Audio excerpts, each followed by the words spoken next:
Bonjour à tous, c'est Toy Slayer, j'espère que vous allez bien. Aujourd'hui je vous propose une nouvelle review de figurines, ça sera du mecha japonais tiré du jeu vidéo Zone of the Enders de Hideo Kojima. Un jeu vidéo qui avait fait le bonheur des premiers possesseurs de la PlayStation 2 à l'époque. Et donc on va s'intéresser au mecha principal de ce jeu vidéo qui s'appelle GOT. La marque de cette figurine c'est Kyodo et la gamme c'est Revoltech Yamaguchi. Alors dans cette gamme Revoltech on trouve surtout du mecha japonais, un petit peu aussi de personnages tirés d'animés comme Hokuto no Ken. Le nom de la gamme Revoltech vient des joints circulaires un peu particuliers de la marque Kyodo. Ce sont des joints en fait qui sont crantés et qui permettent de maintenir assez bien les poses des figurines. C'est une figurine qui est sortie le 15 avril 2011, ça fait un petit moment, et elle coûtait à l'époque quasiment 3000 yens. Bon, c'était le prix de l'époque, maintenant les figurines sont beaucoup plus chères, quelle que soit la marque. Et donc je vous propose tout de suite de découvrir cette figurine et ses accessoires, et en dernière partie de la vidéo, on passera au posing. On va s'intéresser dans un premier temps aux accessoires, et vous allez voir que malgré le petit prix pour l'époque, on trouve quand même pas mal de choses dedans, notamment cette paire d'ailes articulées. Donc vous avez le halo lumineux qui représente l'énergie qui sort de l'aile, que vous pouvez enlever. Et vous avez une double articulation ici pour venir fermer l'aile et une autre pour l'articuler, ça vient se clipser dans le dos de la figurine. Vous avez ici une petite courbe d'énergie transparente qui va servir de gimmick pour des poses. Vous avez plusieurs paires de mains en premier plan, des mains fermées, des mains avec un petit picot, ça c'est pour venir se clipser ici dans la caisse. Voilà, ça permet d'avoir la caisse comme ceci. Bon, c'est pas la caisse, je sais pas pourquoi ils l'ont mis, parce que dans le jeu c'est pas un truc. Bon, c'est quelque chose qu'on croise souvent, mais je veux dire en figurine, je voyais pas trop l'intérêt. Ensuite, vous avez un halo lumineux que vous allez pouvoir fixer sur le stand qui est fourni ici. Allez, ça c'est le bas du stand, et tous les bras du stand qui vont vous servir à clipser GOT avec le halo lumineux qui sera donc autour du mecha comme ceci. Ça je vous montrerai ça en fin de vidéo quand on fera le posing 360. Vous avez deux armes, donc une courte ici et une longue, donc deux lames blanches qui viennent se clipser derrière les avant-bras, juste derrière les avant-bras de GOT. Vous avez également plusieurs joints circulaires qui vont vous permettre de construire le stand donc qui sera articulé et qui vont vous permettre de clipser GOT dessus. Dans le jeu vidéo Zone of the Enders, GOT n'a pas de pied, il passe son temps à voler, donc pour pouvoir mettre la figurine debout, heureusement, Kyodo a pensé à un petit accessoire, comme vous le voyez, qui vient se fixer derrière le tibia. Ça va vous permettre d'avoir un point de maintien pour faire tenir la figurine debout. Bon, je vous avoue que c'est pas forcément l'idéal, hein. Faut faire attention à la pose que vous donnez.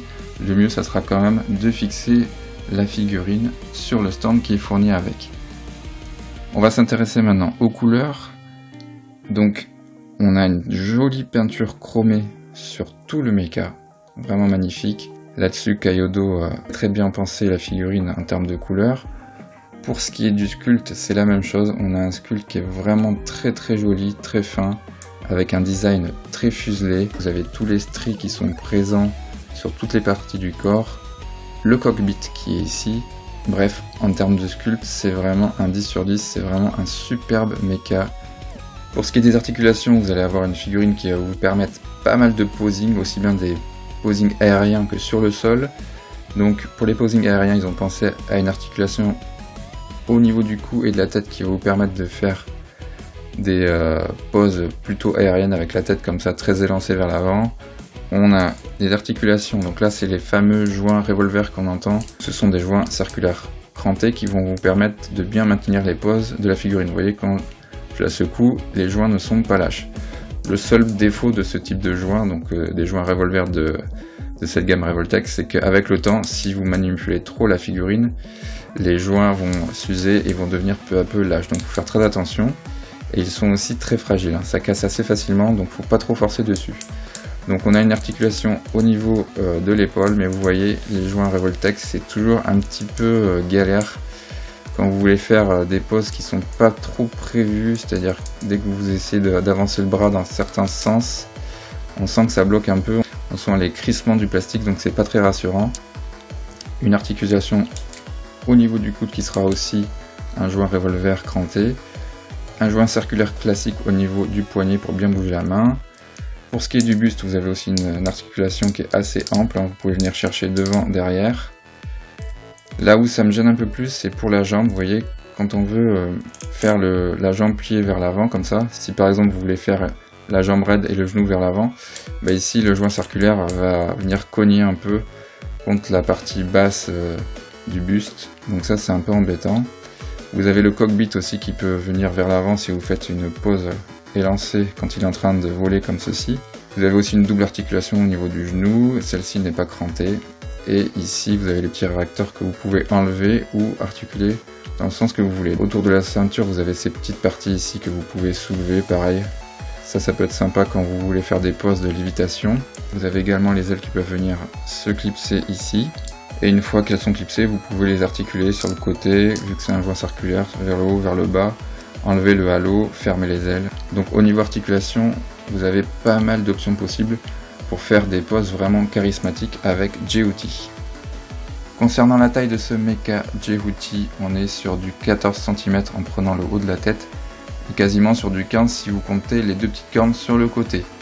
Ce que je vais faire maintenant, c'est que je vais m'aider de tous les accessoires disponibles pour lui donner différentes poses et vous donner une vue 360 grâce au plateau tournant. Et je vous donne en même temps ma conclusion. Alors que dire au final de ce mecha Djehouti de la gamme Revoltech Yamaguchi? Écoutez, c'est un très beau mecha comme je vous l'ai dit tout à l'heure, avec un design très fuselé. Seul point noir pour moi, ça va être les articulations, donc c'est connu hein, dans la gamme Revoltech, articulations un petit peu compliquées par moment à manipuler.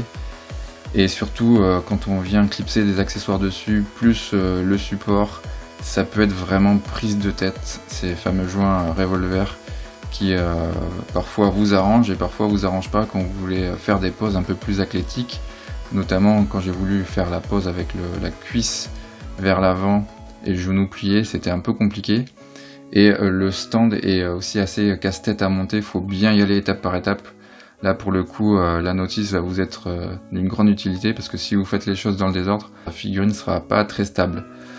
Point de vue sculpte et couleur, il n'y a rien à dire, on a une très belle peinture chromée qui donne un côté très métallisé et pour moi le sculpte c'est le gros point fort. Un design très fuselé, très joli, plein de petites ornures partout sur les parties du mecha, que ce soit sur les jambes, les bras, le torse, etc. qui viennent sublimer la figurine. C'est vraiment une très bonne figurine avec laquelle vous pouvez faire des superbes poses. Bon évidemment c'est une figurine qui date maintenant de plusieurs années donc la cote a un petit peu monté, vous pouvez en import l'avoir entre 70 et 100 € en cherchant bien. Ça va dépendre de l'état de la figurine, l'état de la boîte. Et en France c'est des figurines qui sont assez difficiles à trouver donc malheureusement je pense qu'il faut passer par l'import japonais pour être sûr d'en trouver une assez facilement. Voilà donc un avis plutôt positif.